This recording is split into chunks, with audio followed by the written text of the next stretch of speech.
আসসালামু আলাইকুম viewers, welcome to mother cooking channel.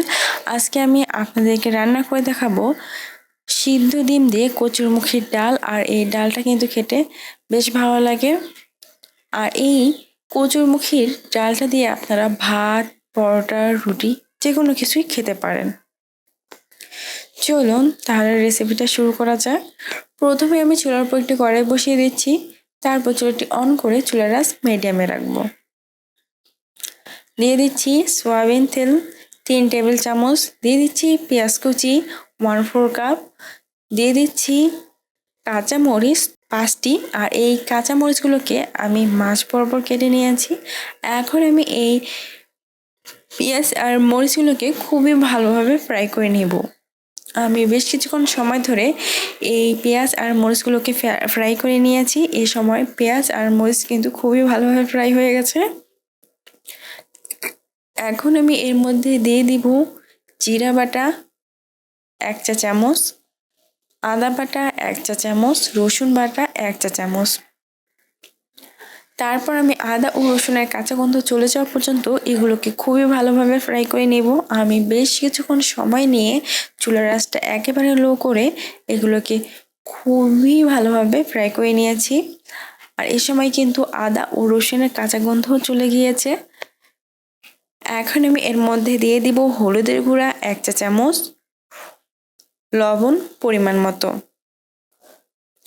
আপনারা চাইলে এ সময় মরিচের গুঁড়ো ব্যবহার করতে পারেন। যদি আপনারা ঝালটা খান তাহলে অল্প কিছু পরিমাণে মরিচের গুঁড়ো এর মধ্যে দিতে পারেন। এখন আমি এগুলোকে খুব ভালোভাবে নাড়িয়ে দিয়ে দিচ্ছি পানি 1/2 কাপ। আর এই 1/2 কাপ পানিতে আমি এই মশলাগুলোকে খুব ভালোভাবে কষিয়ে দিয়ে দিচ্ছি গরম মশলার গুঁড়া 1 চা চামচ। তারপর আবারও এই মশলাগুলোকে খুব ভালোভাবে কষিয়ে নিচ্ছি। দিয়ে দিচ্ছি কচুরমুখী 500 গ্রাম। আর এই কচুরমুখীগুলোকে আমি এরকম পাতলা পাতলা করে কেটে নিয়েছি। এখন আমি এই কচুরমুখীগুলোকে খুবই ভালোভাবে কষিয়ে নেব। আমি অনবরত নাড়িয়ে নাড়িয়ে এই কচুরমুখীগুলোকে খুবই ভালোভাবে কষিয়ে নিচ্ছি। এ সময় কচুরমুখী থেকে কিছুটা পানি বের হয়েছে। আমি এই পানিতেই এই কচুরমুখীগুলোকে খুবই ভালোভাবে কষিয়ে নিব। এভাবে আমি প্রায় 5 থেকে 6 মিনিটের মতো সময় এই কচুরমুখীগুলোকে খুবই ভালোভাবে কষিয়ে নিয়েছি। আর কচুরমুখী থেকে যে পানিটা বের হয়েছিল তাও অনেকটা শুকিয়ে গেছে। এখন আমি এর মধ্যে দিয়ে দিব পানি 3 কাপ। আপনারা ডালের ঘনত্ব অনুযায়ী পানিটা দিয়ে নেবেন। ডালের ঘনত্ব যদি আপনারা খুব বেশি রাখতে চান তাহলে কিন্তু আপনাদেরকে পানির পরিমাণটা একটু কম দিতে হবে। যদি ডালের ঘনত্বটা একটু কম রাখতে চান বা ডালটা একটু পাতলা খেতে চান তাহলে কিন্তু পানির পরিমাণটা বেশি দিতে হবে। তারপর আমি এই তরকারিটাকে খুব ভালোভাবে নাড়িয়ে কড়াইয়ে ঢাকনা লাগিয়ে এই কচুরমুখীগুলোকে খুবই ভালোভাবে কুক করে নিয়েছি।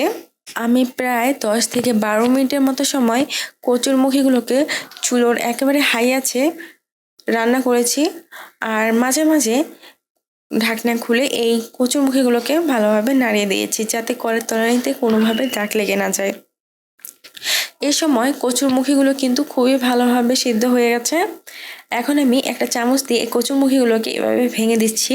যেহেতু কচুরমুখীগুলো খুবই ভালোভাবে কুক হয়ে গেছে তাই এগুলো খুব সহজে ভেঙে যাচ্ছে। আপনারা চাইলে এই কচুরমুখীগুলোকে অন্য কিছু দিয়েও বা অন্য কোনো কিছু দিয়েও ভেঙে ভেঙে ডালে রূপান্তর করতে পারেন। আমি এই চামচটা দিয়েই খুব ভালোভাবে দেখুন ডালে রূপান্তর করে ফেলেছি। আর কচুরমুখীগুলোকে খুবই ভালোভাবে ভেঙে দিয়েছি। এখন আমি এগুলোকে খুব ভালোভাবে নাড়িয়ে নাড়িয়ে আর বেশ কিছুক্ষণ সময় রান্না করছি। আর এর মধ্যে দিয়ে দিচ্ছি সিদ্ধ ডিম 4টি। আর এই ডালের মধ্যে সিদ্ধ ডিম দেওয়ার কারণে এই ডালটার স্বাদ কিন্তু অনেকটাই বেড়ে যাবে। এই সিদ্ধ ডিমগুলো দিয়ে আমি আরও 5 থেকে 6 মিনিটের মতো সময় চুলোর লো আছে এই কড়াইটাকে বসিয়ে রাখবো। 5 মিনিট সময় হয়ে গেলে আমি চুলাটি অফ করে দিব। তৈরি হয়ে গেছে খুবই মজাদার সিদ্ধ ডিম দিয়ে কচুরমুখীর ডাল।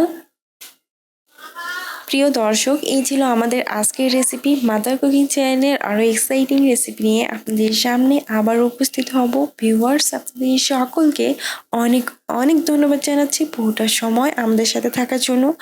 আমি উইশ করব আপনারা সবাই ভালো থাকবেন, সুস্থ থাকবেন এবং মাদার কুকিং চ্যানেলের সাথে থাকবেন। এই চ্যানেলে নতুন হয়ে থাকলে চ্যানেলটি সাবস্ক্রাইব করুন এবং ভালো লাগলে লাইক, কমেন্ট ও শেয়ার করুন। ধন্যবাদ।